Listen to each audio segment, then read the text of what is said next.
From the graphing calculator, the equation of the y on x line is y equals 2.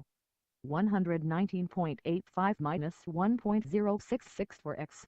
And the equation of the x on y line is x equals to 99.079 minus 0.694889y.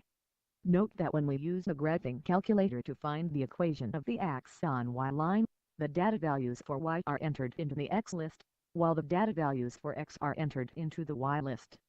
Therefore, the values of a and b correspond to the equation with x being expressed in terms of y.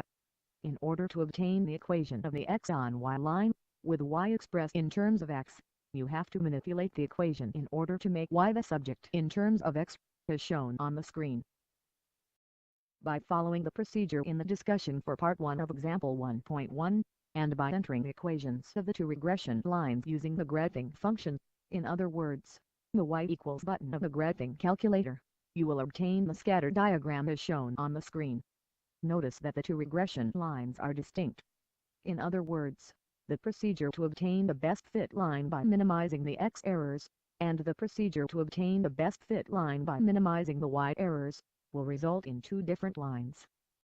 For Part 2, by using the simultaneous equation solver in the graphing calculator, as described in page 10 of your lecture notes, one can obtain the coordinates of the point of intersection between the two lines at 61.0, 54.8. Using the two-variable statistics function in the graphing calculator, as described on the same page in your lecture notes, note that x bar equals 61, and y bar equals 54.8. These values coincide with the coordinates of the point of intersection between the two regression lines. For Part 3a, since we are estimating the value of y from a particular value of x, we should minimize the y errors.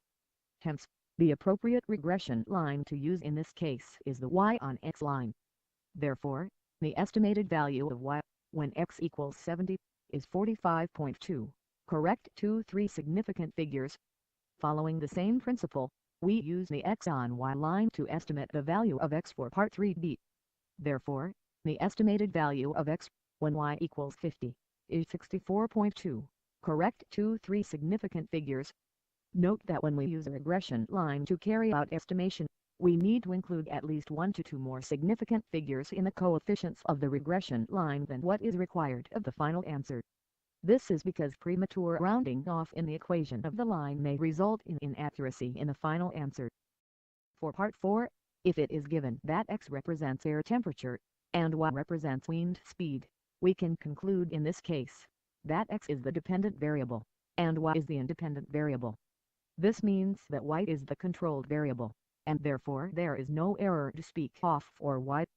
As such, in this case, regardless of whether we are estimating the value of y, given a value of x, or vice versa, the appropriate line to use in both scenarios is the same line, which is the x on y line. For Part 5, we can conclude that, for every unit increase in the wind speed, the air temperature will decrease by approximately 0.695 units. Note that since the data points do not fall exactly onto the x on y regression line, we do not say, with certainty, that the air temperature decreases by exactly 0.695 units, for every unit increase in the wind speed. From Example 2.1, we can make the following observations. 1. In general, for the scenario where there is no evident dependence relationship between the two variables, we use the y on x line to estimate the value of y from a given particular value of x, and vice versa.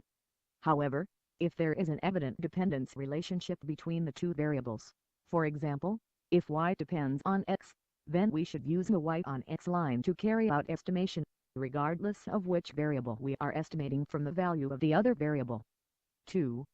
If the sample means of both variables are given to be x bar and y bar, then the point, x bar, y bar, lies on both the regression lines of y on x, and x on y. In other words, the two lines must intersect at x bar, y bar. For the proof, refer to the appendix on the derivation of the working formulae to find the equations of the y on x, and x on y lines.